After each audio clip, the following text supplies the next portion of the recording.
And as I would walk up and down the streets to play basketball with them all day, they never could remember my name. So they were always like, yo, ball guy, what's up? And I kind of liked it. And for 6 years, everybody called me ball guy. And during that time, there was a place called the Strip District, which was in the city of Pittsburgh, where all the barges came in back in the day, before there were trains and planes and stuff like that. And the barges would bring all of these goods to a place called the Strip, where people would come in and buy them. And one of them was coffee, green coffee. And there was this little roastery called La Prima, and we would go by there, and everybody would speak Italian, and I just kind of fell in love with it, because you'd walk in, nobody'd pay you any attention. Pittsburgh people I love them.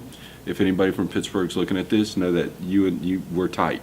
Y'all are just weird Yankees. And nobody talked to us, but it was awesome coffee. And then I found some green coffee, and I took it home, and I put it on the stove, and I heated up the skillet, and I stunk up the kitchen, and I fell in love with the process of roasting coffee. So I kept going back and buying more green coffee, and eventually I decided that I wanted to start a coffee roasting business. And where we were living in McKeesport, my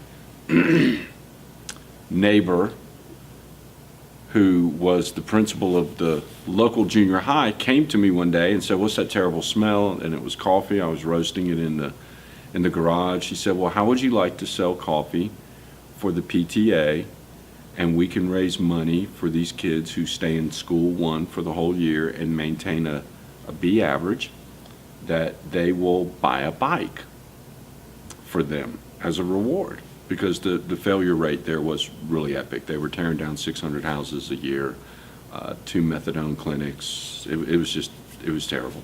Anybody who could leave left, and the rest of the pool of humanity was just drive-by shootings and drugs and stuff.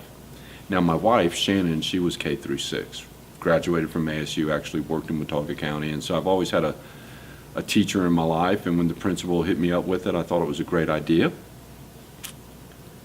So we started roasting coffee and selling it and buying all of these kids' bicycles, and by the end of the year, I got to see the really coolest thing, man. I got to see the people get the bikes that we bought by selling coffee, and they had the biggest smiles that you would ever imagine, like ear to ear, as they were riding off on their bike.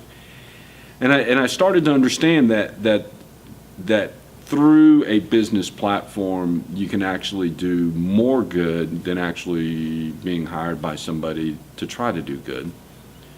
And then I found out one really cool thing, and that is my great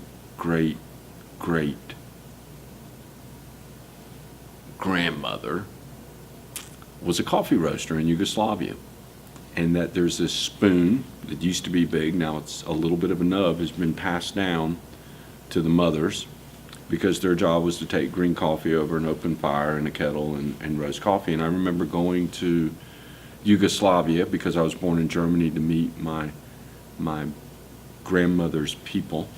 And I remember I was real young, and I walked into a house with a dirt floor, and there was a hole in the ceiling, and in the middle of the floor was this old lady sitting on a box roasting coffee.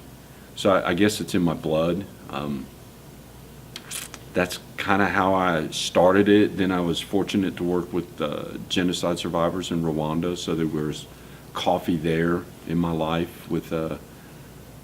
They actually took me to the coffee farms and fields. We lived in Mexico for 3 years, and we lived in a coffee growing region as well, which was just off the mountain. We were actually in the desert, but the La Huasteca Potosina Veracruzana had coffee growing in it, and we would go by the local coffee roaster, and he would be just smoking up the town.